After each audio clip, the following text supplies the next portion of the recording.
Sports Broadcast Solutions is a broadcasting network for everyone. Let SBS broadcast your sporting event. We have experience and can generate excitement and permanent digital memories for your team. Tonight. That time, finally a goal for the Stampede! We have professional videographers using high-definition modern-day cameras, color analysts, and play-by-play announcers with state-of-the-art, classy graphical scoreboards to keep you updated. Plus, we have commercials to advertise your team, club, or sponsor, and us. Plus, we do pregame and postgame interviews. Hi, everybody, and welcome to the postgame show brought to you by Marion Central Catholic. My name's Kyle Smith. Well, my name doesn't matter. These young ladies matter. It's senior night as the Hurricanes win a battle down the stretch, 48-46. Hi, I'm Carrie Kramer. I swim 50 breast, 50 free, and 100 back. Whatever your sports broadcast needs, we are at sportsbroadcastsolutions.com.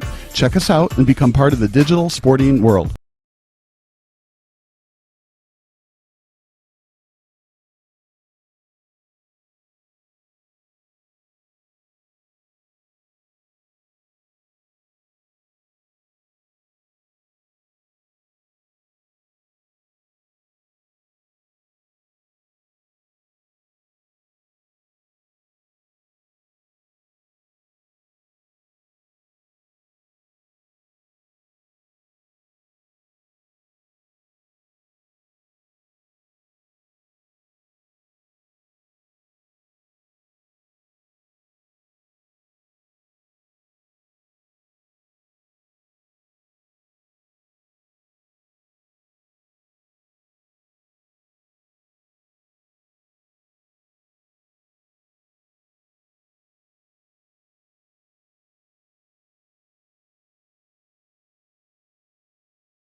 Sport and performance psychology tips.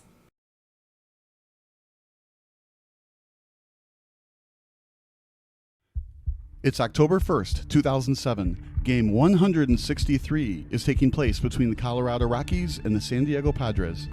It's in the bottom of the 13th inning, a tie score at 8-8.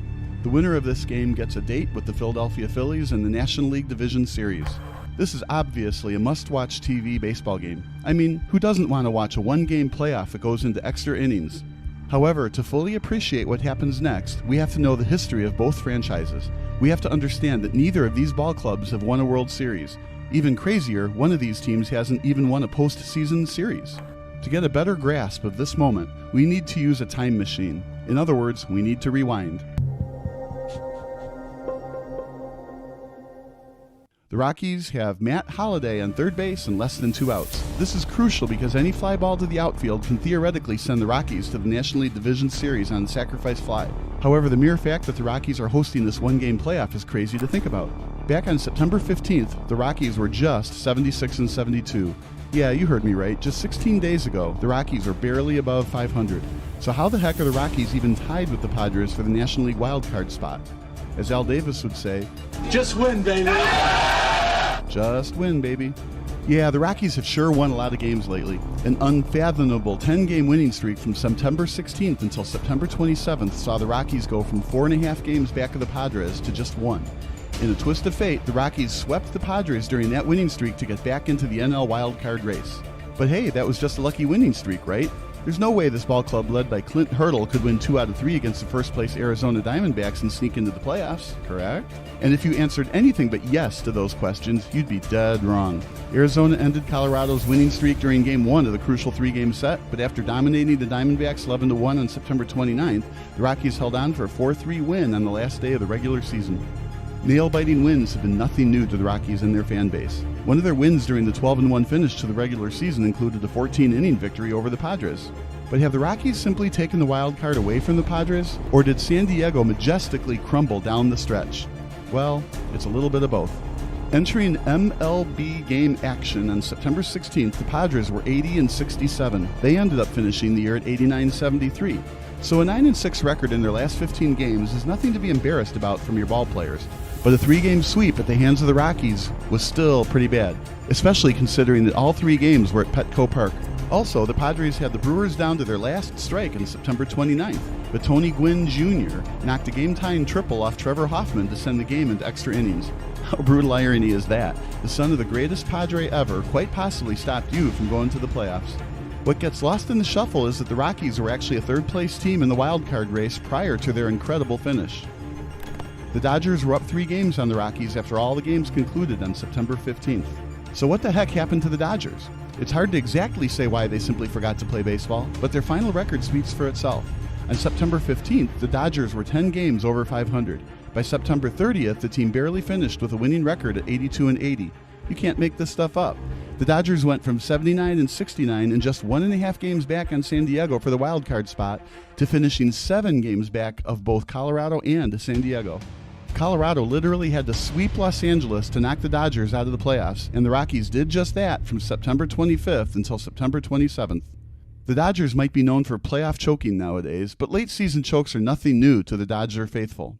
Anyway, back to the Padres and Rockies. The Rockies were 12-1 down the stretch, but a minor choke job by the name of Ron Burgundy allowed Colorado to host a 1-game playoff. The Padres were 2 games ahead of the Rockies on September 29th, meaning they just had to win either of their next 2 games against the Milwaukee Brewers or one Rockies loss the next 2 days clinched a wild card spot for Bud Black's team. The 2007 Milwaukee Brewers were actually in first place of the NL Central Division during most of the regular season, but a late surge by the Cubs, as well as a collapse, saw the Brewers outside of the playoffs for yet another year.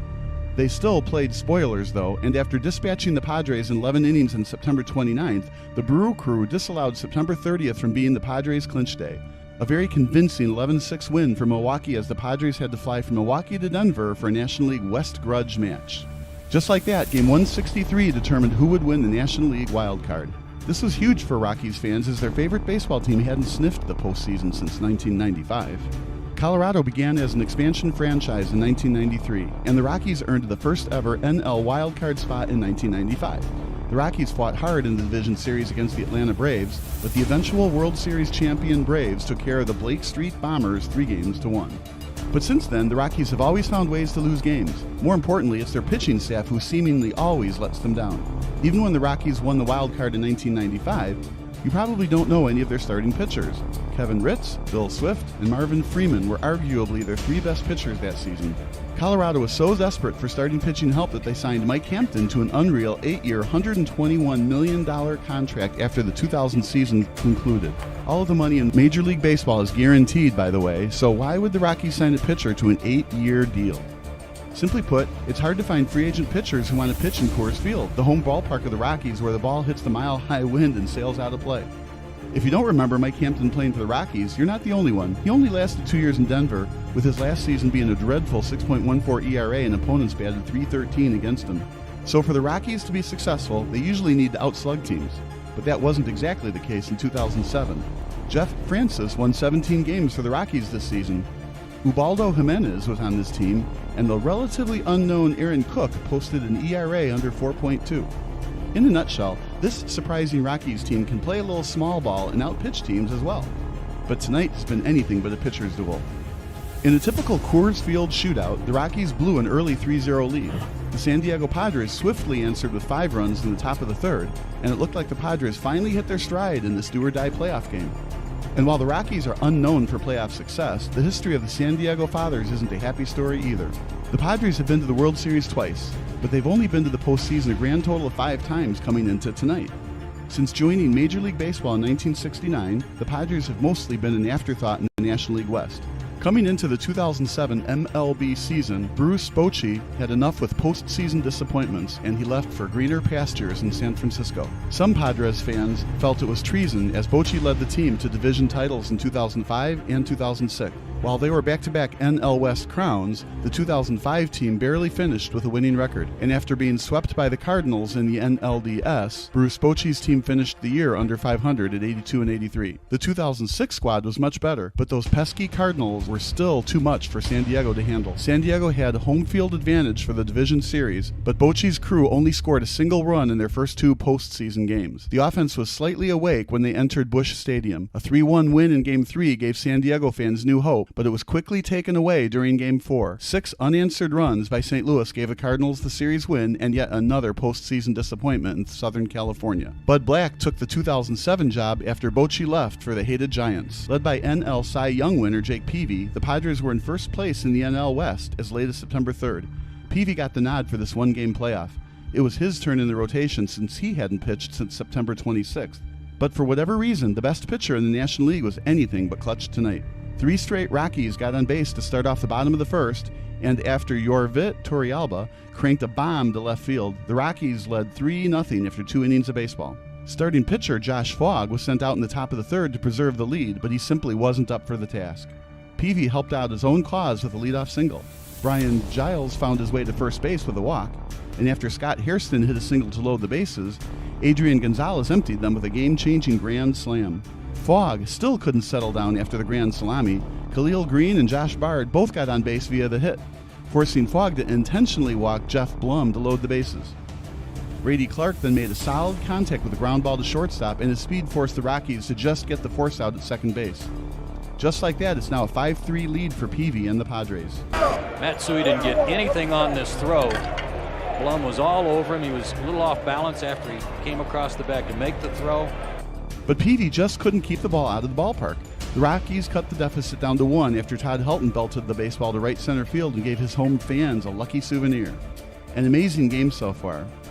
It's not even the top of the 4th yet, and we've already seen 3 home runs, including a grand slam. Fogg was able to get a 1-2-3 inning in the 4th inning, but Hurdle wasn't pleased with his pitcher. He gave up 10 fly balls on a night when the wind was clearly blowing out, so he decided to go to his bullpen early. Peavy wasn't much better than Fogg tonight as the Rockies tied up the score in the bottom of the 5th.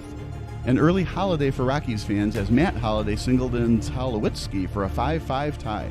Black was still confident in his young fireballer though, so he sent Peavy on the bump for the 6th inning. It was the same old story for Peavy as the Rockies retook the lead.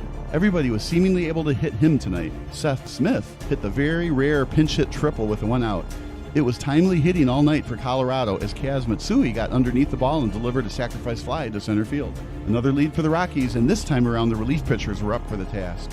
After relieving Fogg, the Rockies bullpen held the Padres scoreless until the top of the 8th. The Padres were able to muster just 2 hits from the 5th inning going into the 8th. Taylor Buchholz led the Rockies bullpen by going 1 2/3 innings, allowing just 1 hit and threw 12 strikes on 13 pitches. But Brian Fuentes just couldn't hold the lead. After relieving Deltroy Hawkins with 6 outs to go, Fuentes was a tad bit wild and inaccurate.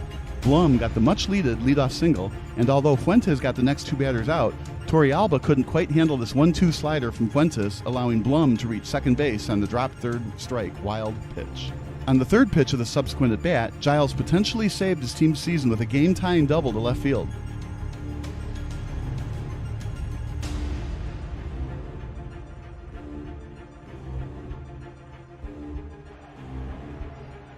A high pitch that Giles was just trying to fight off, and he did. Got pretty good wood on it, and maybe that's what fooled Holliday as it sailed over his head. But Hairston couldn't send Giles home after that. Granted, Tulowitzki's dart from shortstop, Helton's great stretch at first base was excellent defense.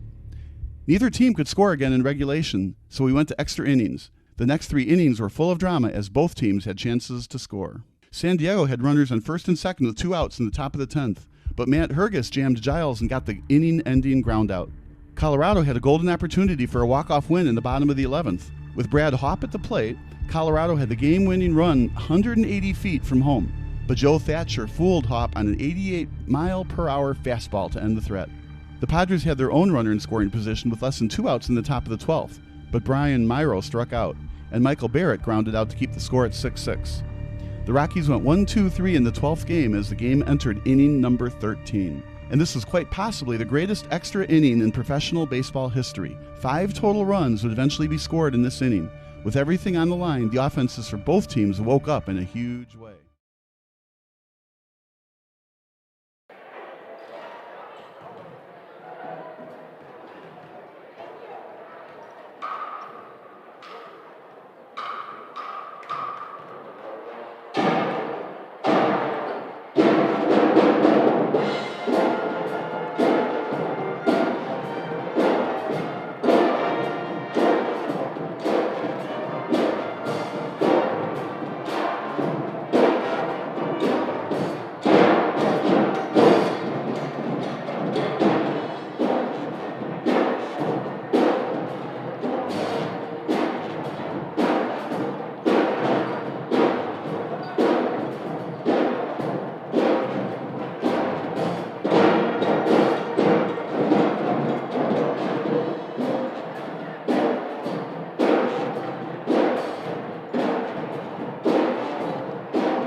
Montini girls basketball coach.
Sports Broadcast Solutions is a broadcasting network for everyone. For those of you that just want raw footage of your sporting event, but no play-by-play or color commentary, you just need us to live stream video from the event over the internet.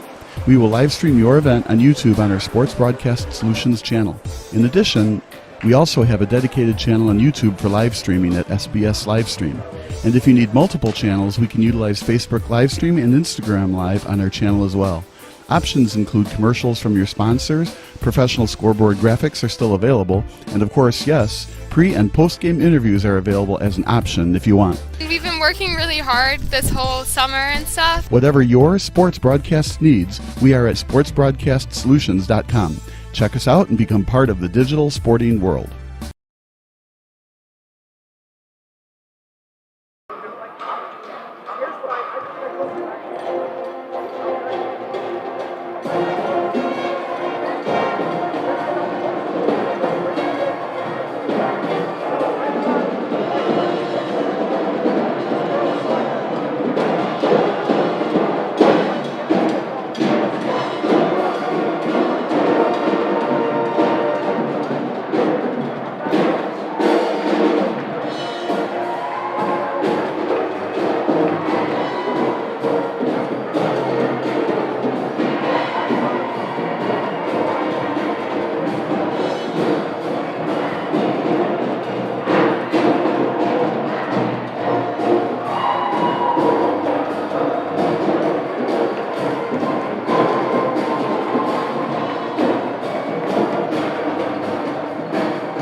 Good evening and welcome to Benet non-conference contest between the Broncos of Montini Catholic and our own Benet Academy Red Wing.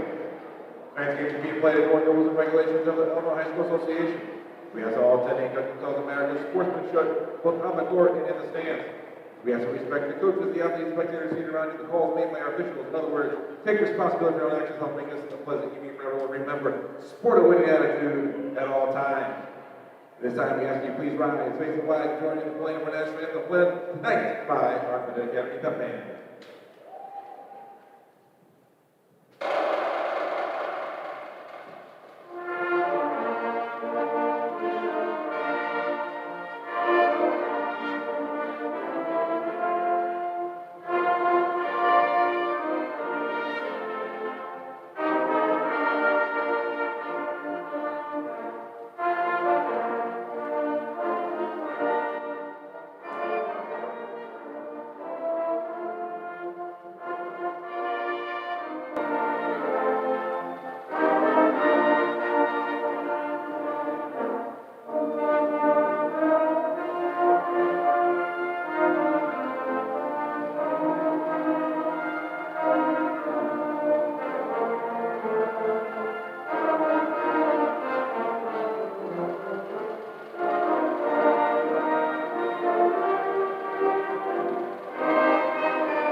Men's contest, first for visitors from Montini Catholic.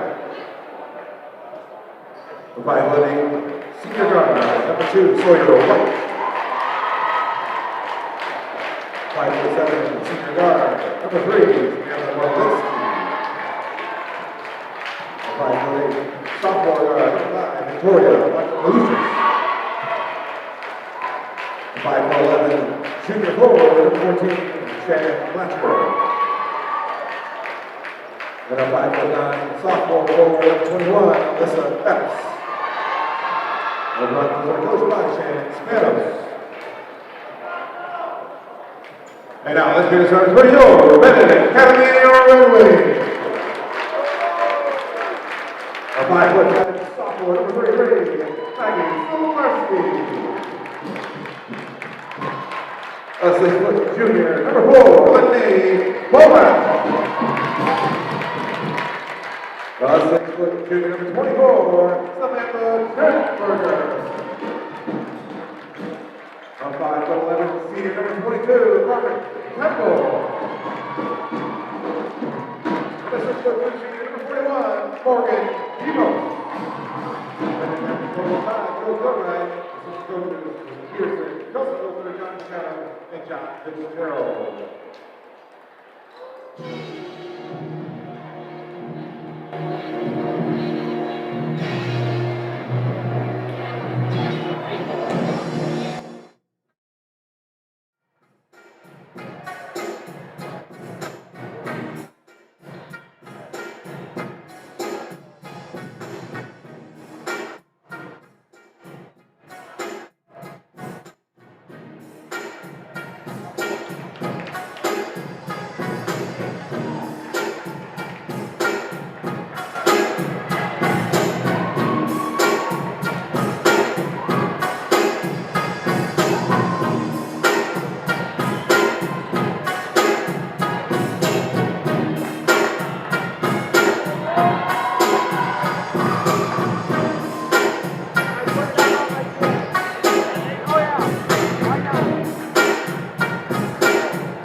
Broncos foul number 5, Victoria Montini.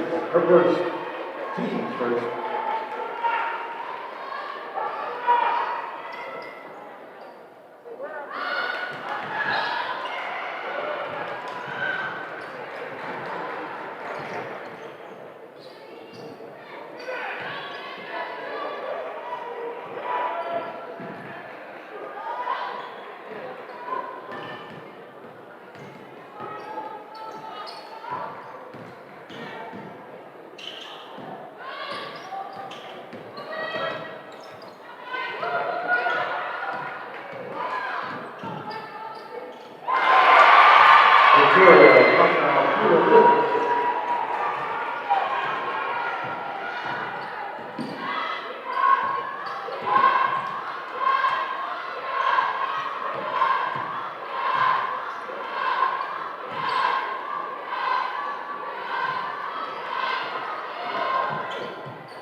Broncos brought in the 3, and the Montini, team second.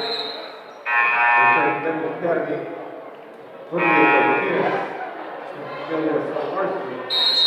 This was timeout. Missing your child's sporting event just plain stinks. But you don't have to worry about that anymore, thanks to Sports Broadcast Solutions.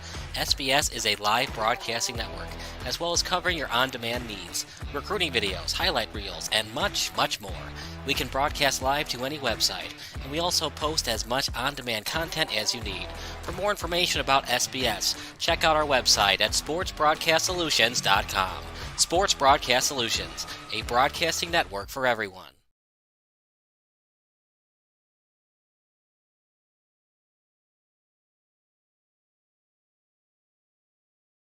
This is Sports Broadcast Solutions, a broadcasting network for everyone. Check us out at sportsbroadcastsolutions.com and become part of the digital sporting world.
Benet Academy, and Megan Summers.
Benet on 25, IHSA Varsity.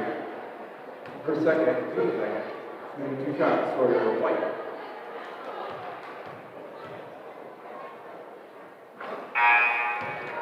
Return to Benet Carter Temple.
Also returning to Benet Academy is Madeline Trimberger.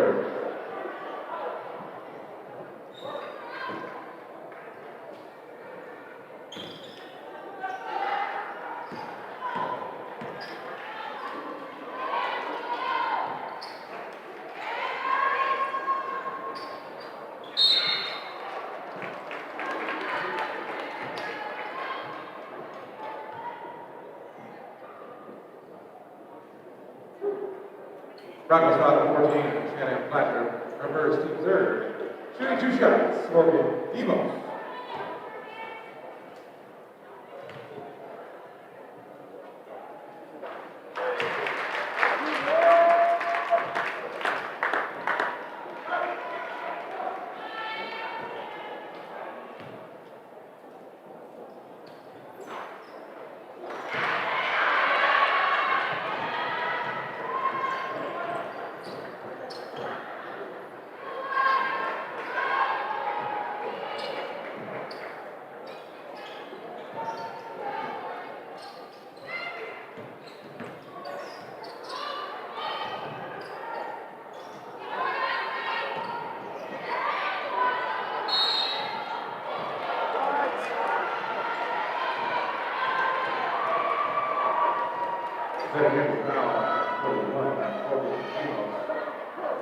Her first team third.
Sports Broadcast Solutions is a broadcasting network for everyone. Instead of spending hundreds or thousands with all these college recruiting sites, let us put together your college highlight reel.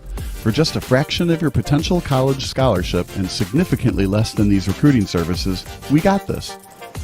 In addition, we put together highlight reels for teams, including high school, your club team, or travel team. My teammate gave me a great pass, and I just took it. The other team slashed me, took the opportunity, saw where the goalie was weak, and I just shot it there. Solon, O'Connor, and Marsh back on defense, and Marsh gets a blowout. We got a breakaway at 2-0. A shot, and a goal! So 3-3. The power play was officially over. Whatever your sports broadcast needs, check us out at sportsbroadcastsolutions.com. Check us out and become part of the digital world.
Montini foul number 14 is defended Western. Her first team, her second, team fifth.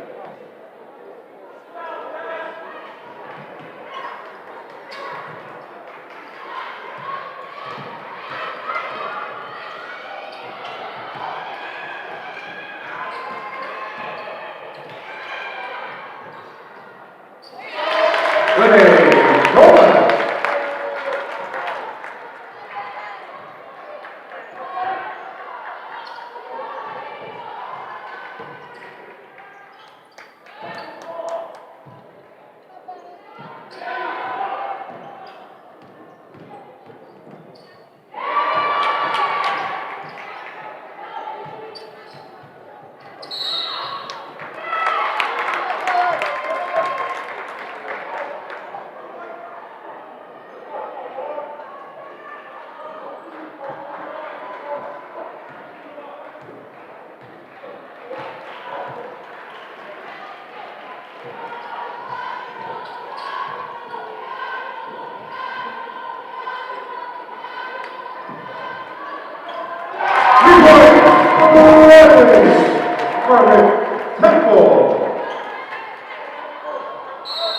Timeout, Broncos.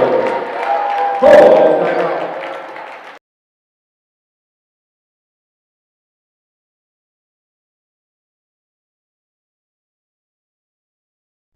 This is Sports Broadcast Solutions, a broadcasting network for everyone. Check us out at sportsbroadcastsolutions.com and become part of the digital sporting world.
Come on, let's take it back together. Returning from Benet together for the Hemos.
Number 64, turning for the Broncos, Sawyer White.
after a timeout, number 22, Audrey Kinney, number 23, Jake Carver for the Broncos.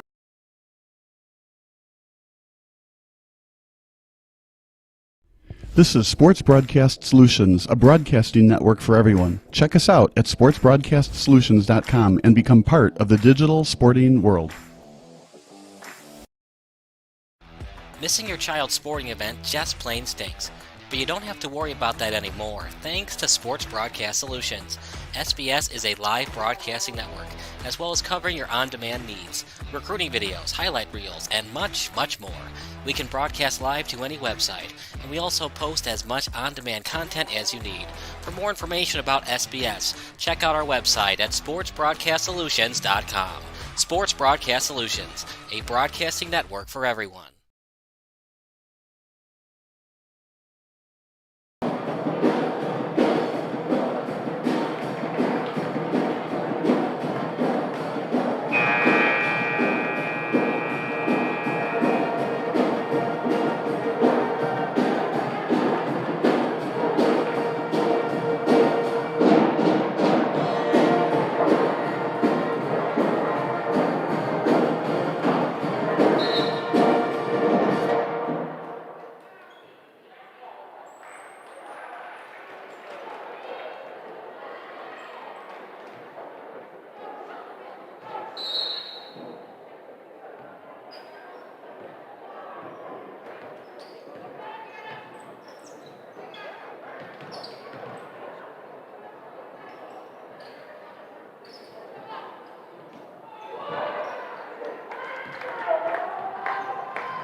Broncos foul number 22, Audrey Kinney. Her first, team 6. To the line, shooting 2 shots for the Demos.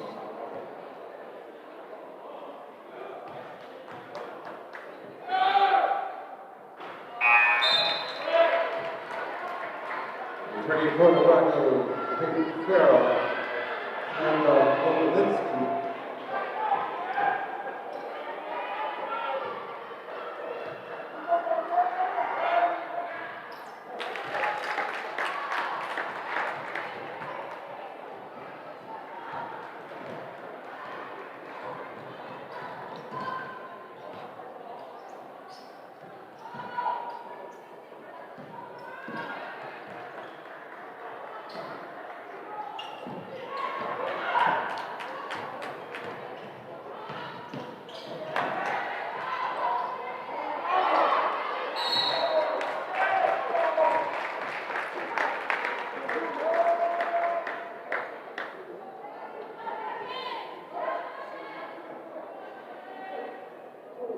Broncos foul number 23, Jake Carver, her first, team 7. Shooting 2 shots for the Demos.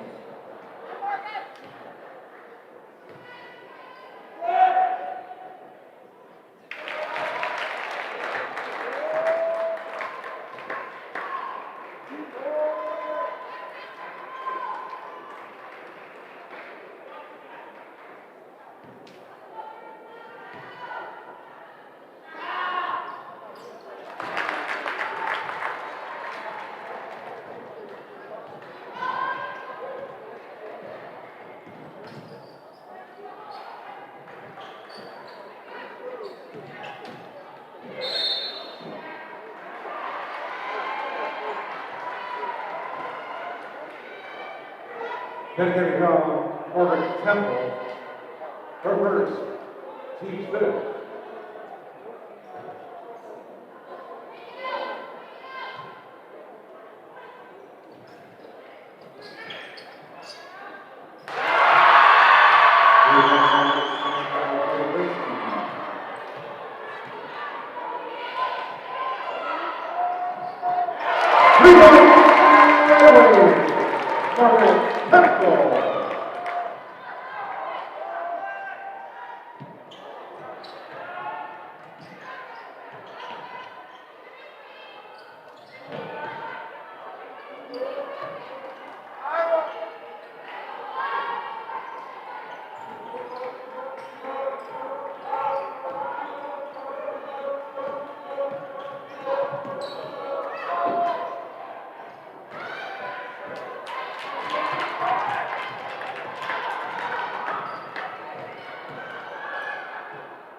Jump ball possession goes to the Broncos.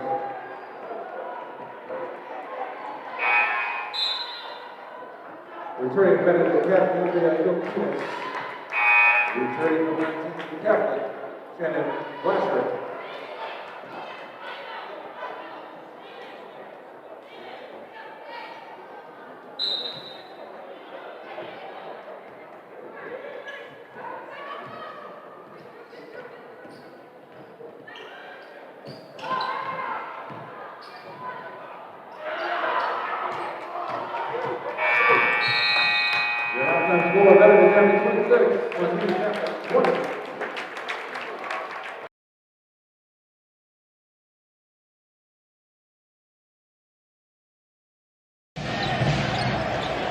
Irving, one-on-one with Washington.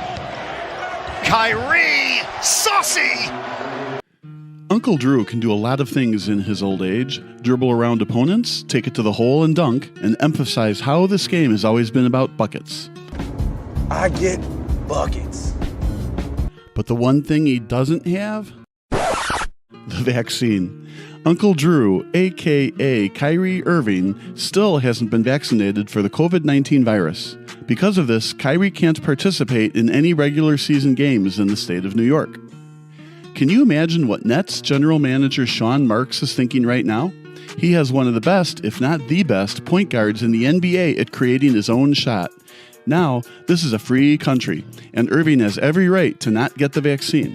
But on the surface, it seems like a very selfish move, especially for a Nets team who could be unstoppable whenever Irving, James Harden, and Kevin Durant are the trifecta on the court. So now Marks has to consider the best alternative for the Nets. Should they keep Irving and deal with the constant media circus that comes with having Kyrie on the roster? Or should Brooklyn trade Kyrie, even if that means trading him for 75 cents on the dollar? And with Omicron rearing its ugly head at NBA players and creating COVID-19 health protocols, the virus is clearly very contagious. Just look at the Nets, for example. As recently as Christmas Day, the Nets had 10 players in COVID-19 health protocols, which includes Irving, Durant, and LaMarcus Aldridge. Aldridge sometimes starts in the front court for the Nets. So Brooklyn was essentially missing 3 starters on December 25th due to Omicron. Omicron is clearly very contagious, and with Irving not having a single Pfizer or Moderna shot, there's a good chance that Irving could spread the virus back to his teammates. And since Irving can't even play in some of these games, even if he's not in the coronavirus contact tracing protocol, he's basically more of a liability than an asset. The issue is no team wants to deal with this constant Irving COVID circus, including the Nets. Irving is a borderline Hall of Famer once he retires, but his crazy big contract, as well as his off-the-court problems, can force teams to avoid trading for this potential locker room cancer. Even before COVID, Irving was a terrible leader once he got traded to the Boston Celtics.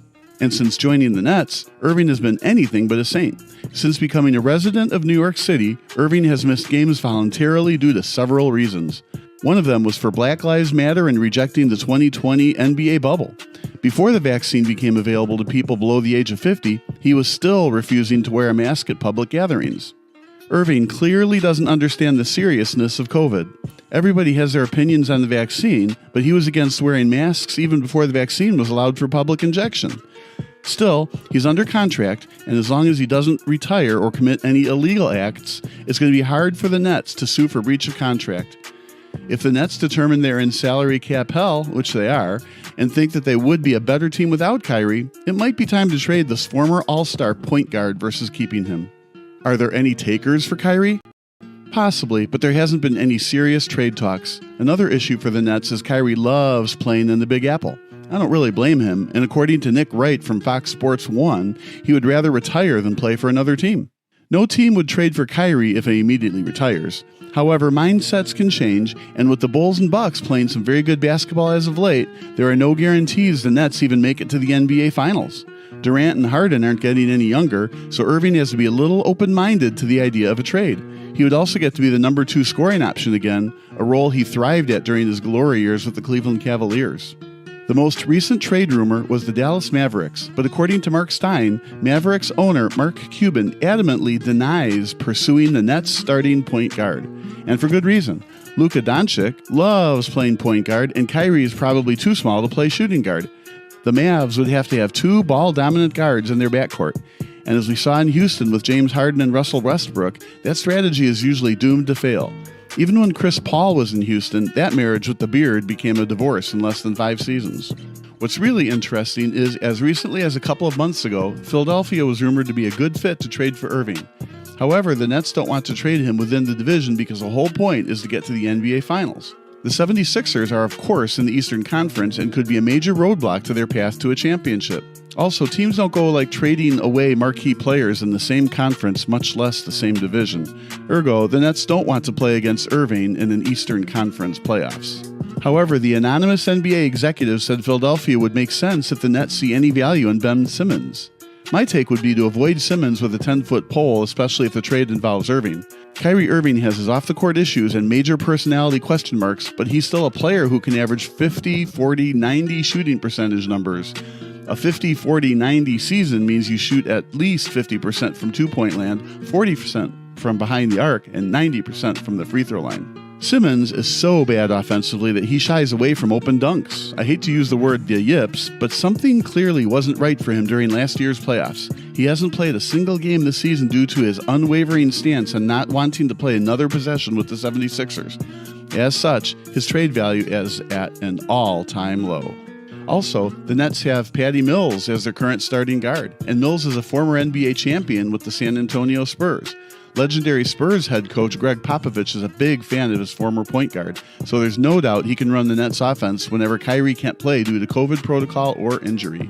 Simmons just isn't a necessary key to success for the Nets. In fact, whenever Aldridge plays or starts with the Nets, they have 3 players on the court with a player efficiency rating of 20 or better. Aldridge has a better PER this season than Harden. That's important because it shows the Nets they don't necessarily need Irving, Simmons, or any other flashy point guard when Harden, Durant, and Aldridge are all healthy. They just need a competent guy who can run the one position with grace and professionalism. Patty Mills fills that role just fine. However, the Nets might need some extra firepower in the playoffs, and it would be nice to see if their former investment in Kyrie can lead to an NBA championship. Is there really a point in trading the former number 1 overall draft pick if you get nothing of value back for him? A Simmons for Irving trade would basically just be about starting over and getting a player who can pass better and comes with less baggage. Unfortunately, Simmons comes with his fair share of baggage, and he can't even shoot mid-range jumpers or free throws. Dallas would make a lot more sense for the Nets than Philadelphia. Kyrie Irving and Luka Doncic could coexist in the backcourt. Do the Nets even want Kristaps Porzingis since they already have Aldridge and Blake Griffin? It's hard to say. The good news for Brooklyn is he has a player option going into next season. This just means if things go sour in Brooklyn and he doesn't like head coach Steve Nash or his role in the offense, he could reject $36 million and sign elsewhere for the 2022-2023 season. Would he really deny $36 million when his goal was to play with Durant? Things can certainly change for Irving's overall happiness if the Nets get eliminated in the Eastern Conference Finals. There just aren't a lot of legitimate contenders who need Irving's services, are willing to take on his contract, and can handle his lackluster defense. We've already mentioned Dallas before. The other 2 franchises who come to mind make sense, but it's hard to say if Irving would enjoy playing in a mid-major market. The Utah Jazz were so close last season to competing for a championship. One of the main reasons they fell short against the LA Clippers was a lack of explosiveness on the offensive end. Irving would solve that almost immediately since he's great at creating his own shot and driving to the rim. Once again, though, would he be happy playing in Utah? The Jazz also had some defensive struggles during last season's playoffs, something that Irving wouldn't fix. If the Jazz want to go all in and compete with Phoenix Suns and Golden State Warriors in the Western Conference, Irving would give them a much better chance in doing so than with Mike Conley manning the point. Conley is a solid leader and point guard, but when push came to shove, the Jazz could not consistently compete against Paul George, Kawhi Leonard, and the Clippers. The Jazz would make the most sense for a trade. If Irving would only be happy in a major market, the Clippers come to mind as Irving would definitely be a better option at point guard than Reggie Jackson. However, the Clips don't have as many trade pieces as the Jazz do. The Nuggets are a very interesting trade destination if Kyrie would love to play with the reigning MVP.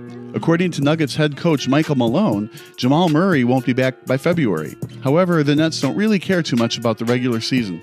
As long as Murray can be healthy and available for the playoffs, they could get a younger player who can be just as explosive as Kyrie with less off-the-court baggage, assuming Murray can rehab from an ACL injury in flying colors. The Nuggets might be willing to consider moving on from Jamal Murray if Kyrie passes a physical and his knees are determined to be in great shape. The Nuggets don't want to waste Nikola Jokic's prime, and the Denver Post acknowledges that Denver wants an upgrade at the wing anyway. The Nuggets need to win games now.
Final shot number 3, her second team, second.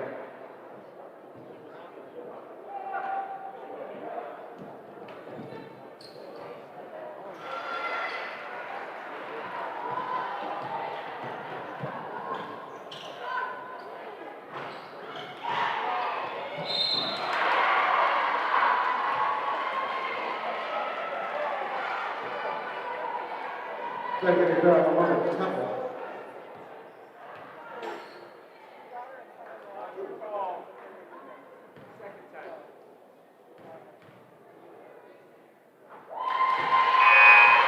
And for the Broncos, number 22, Andre Montini.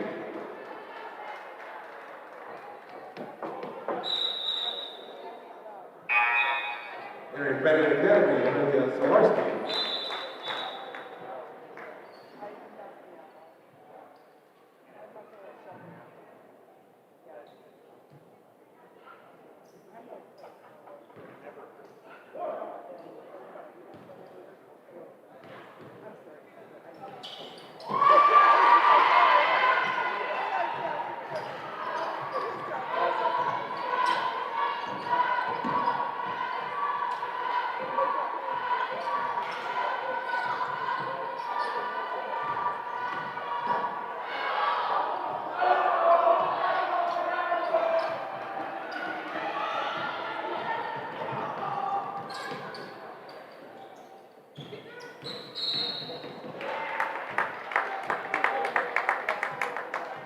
Broncos foul number 2, Sawyer White.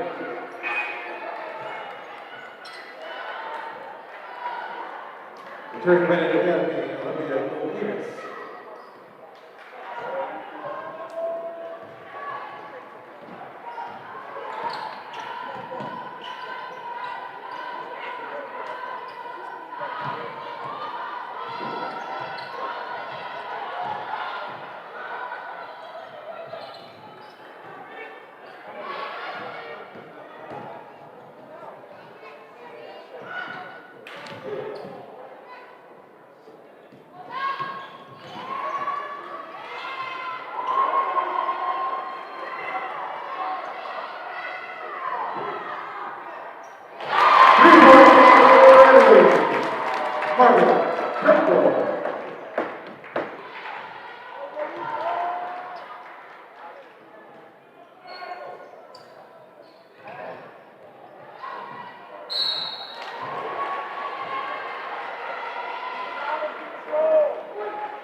Benet Academy foul, Robert Temple. Her third, team third. Shooting 2 shots, Shannon Fletcher.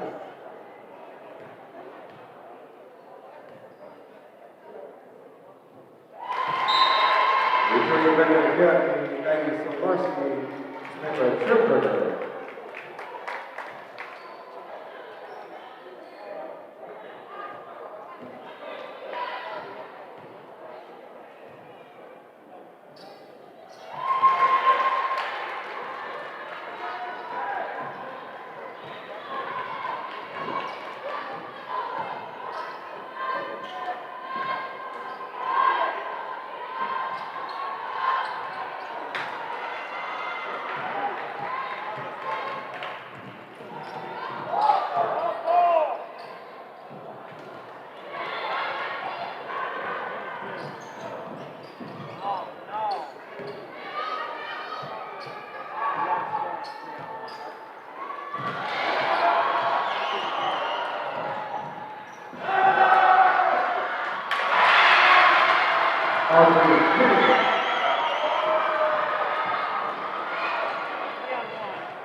Number 22, Audrey Montini.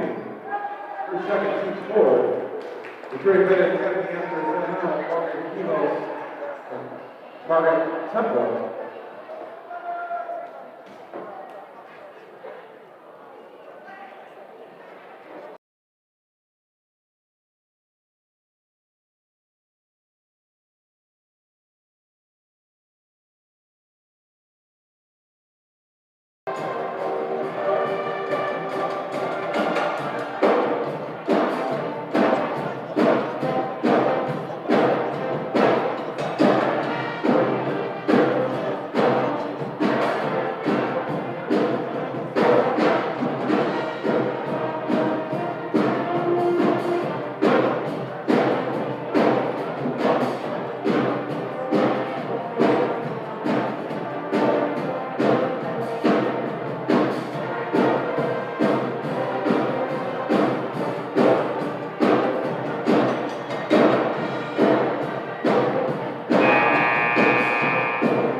IHSA Varsity.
Returning Benet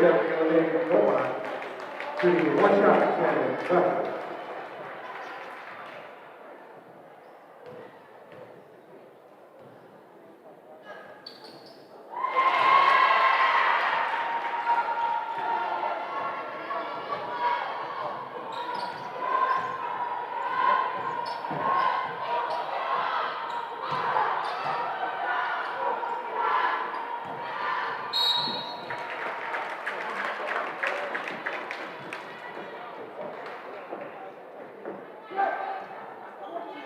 Montini foul number 14, Blackburn. Her third, team fifth.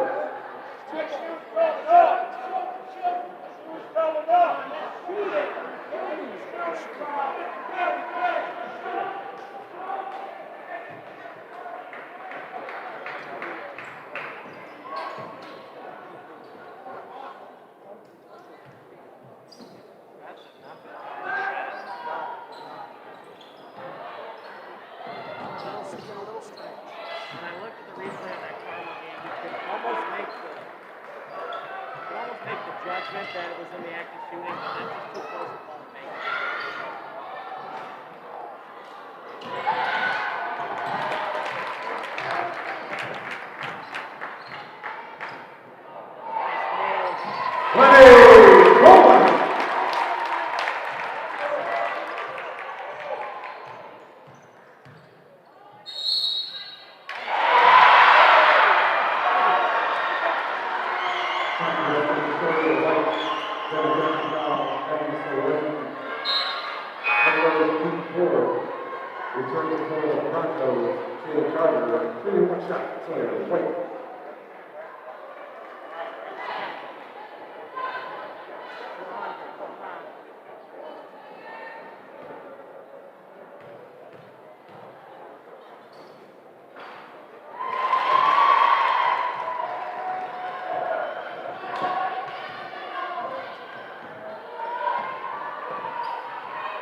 Returning Benet Academy, Margaret Temple.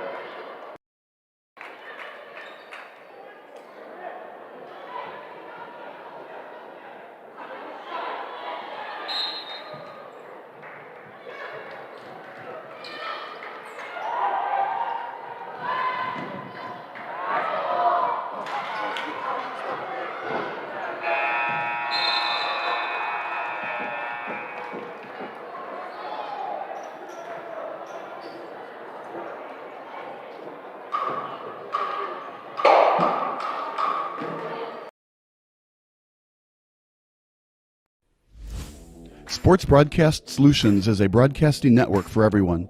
We broadcast sporting events for people of all ages, including adult leagues, high school leagues, and kids. Complete with professional-looking graphics, broadcasters, color analysis, and commercials. We do pre- and post-game interviews with the players. In addition, Sports Broadcast Solutions does highlight films, including college recruiting reels, highlight films you'd see on sports news programs, and just simply highlight films for fun. Sports Broadcast Solutions also provides raw footage and live streams if you'd like. Subscribe to us and listen to our professional talk videos about relevant topics in the pro and college ranks. Whatever your sports broadcast needs, contact us at sportsbroadcastsolutions.com and become part of the digital world.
Time out, Bronco.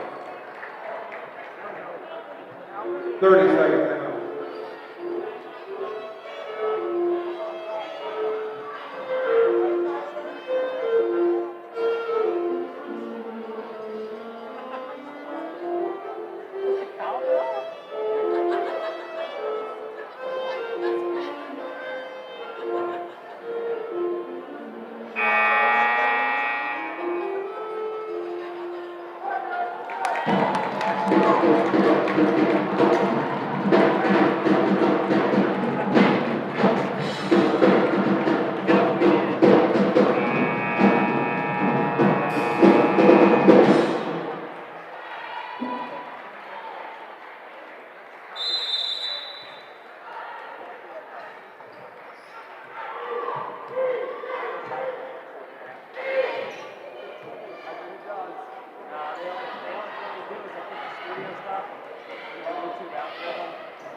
Samantha Blackford.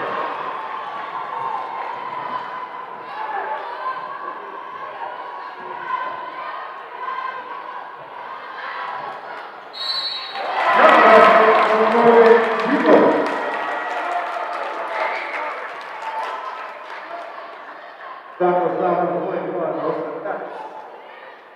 Shooting one shot, Morgan Devos.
Heading every round, Margaret Temple head forward, Team Swift.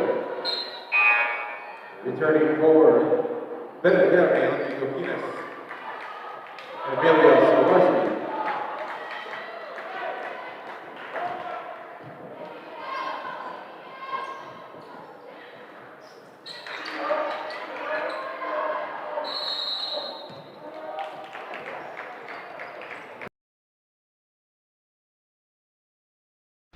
Missing your child's sporting event just plain stinks. But you don't have to worry about that anymore, thanks to Sports Broadcast Solutions. SBS is a live broadcasting network, as well as covering your on-demand needs, recruiting videos, highlight reels, and much, much more. We can broadcast live to any website, and we also post as much on-demand content as you need. For more information about SBS, check out our website at sportsbroadcastsolutions.com. Sports Broadcast Solutions, a broadcasting network for everyone.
Benet on Yokinas. Her second, Team 6, shooting 2 shots, Shayla Blackford.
Shooting 2 shots.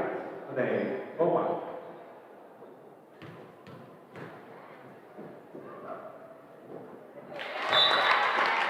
Returning back to Benet, Carter Temple. Returning to Montini on the finish.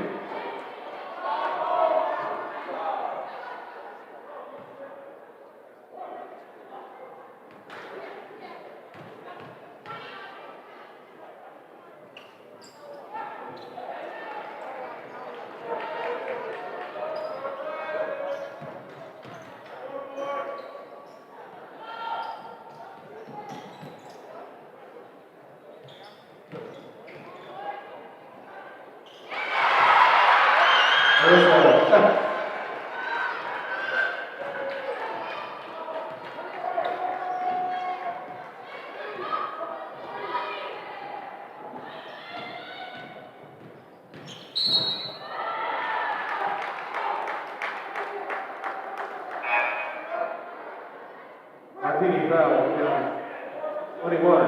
Alyssa Epps. Her second. Team A, officials timeout before. This is Sports Broadcast Solutions, a broadcasting network for everyone. Check us out at sportsbroadcastsolutions.com and become part of the digital sporting world.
Betting heavy foul 33, IHSA Varsity. Her second, team 7, team 1 opponent to the Broncos, and Fletcher.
Missing your child's sporting event just plain stinks.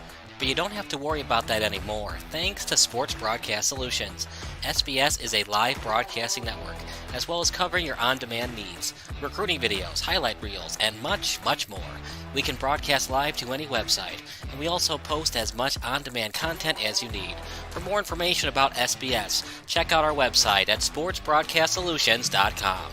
Sports Broadcast Solutions, a broadcasting network for everyone.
Check.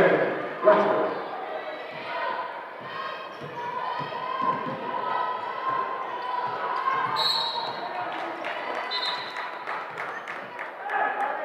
Broncos foul number 14, Lester. Her forward, team 9. 7 line ready against the shooting 1 on Gomez, Margaret Tempo.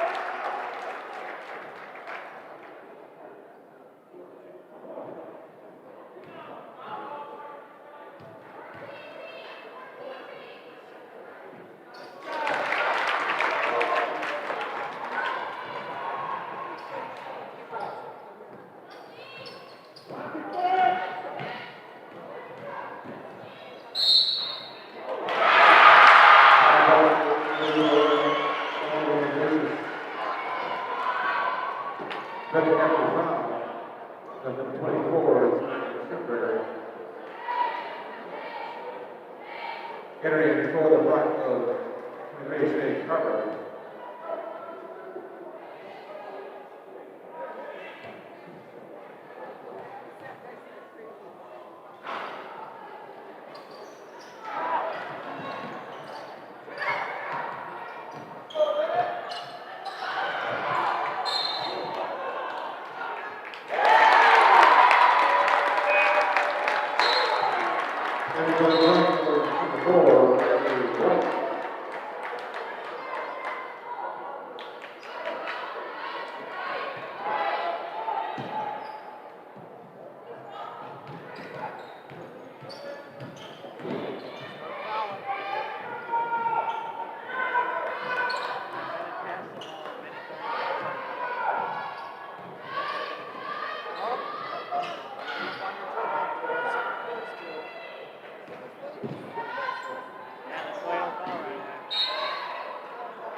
Broncos foul number 4, Ryan White. Shooting 2 shots for Benet Academy. Morgan Demos.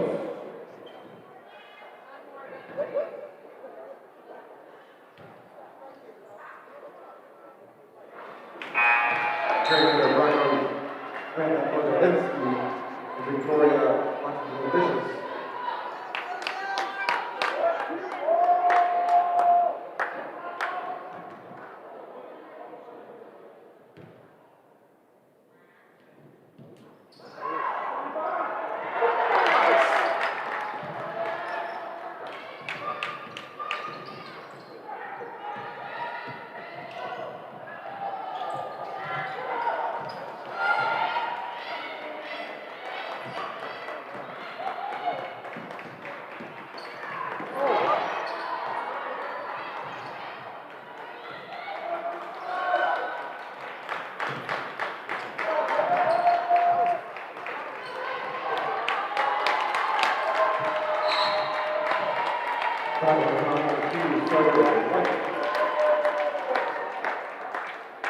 Further, simple line Benet getting 2 shots on a goal line.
Broncos stop from 20 over 10.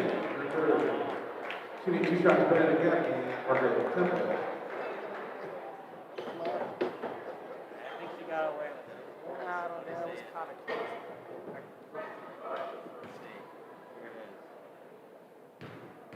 Yeah, she didn't. Yeah, she didn't dribble. She just faked it. You can take it back. Broncos save third.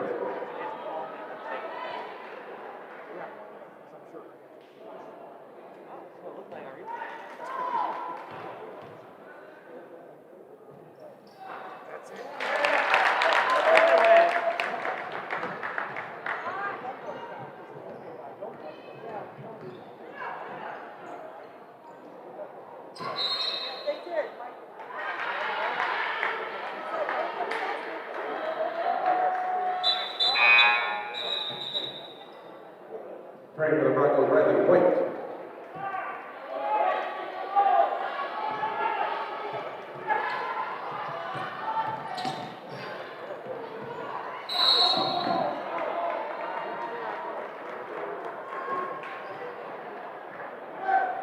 Broncos foul number 4, Riley White.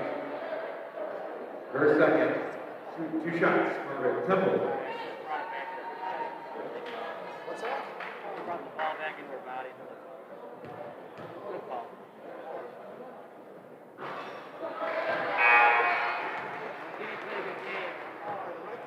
Praying for the Broncos, pick up on the list. Yeah, it's good Benet, man. You just need All-American or like Cardinal pass. And Lavamere has a lot of shooters. That's how they feel.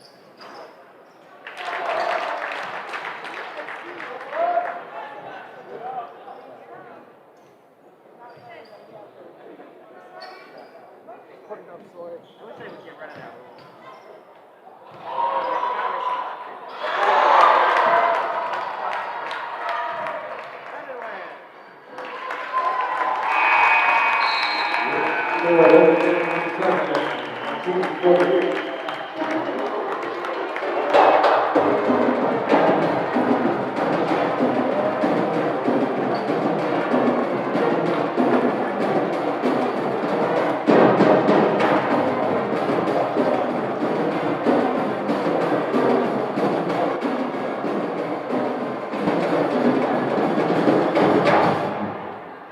Once again, fans, make sure you come back out Tuesday evening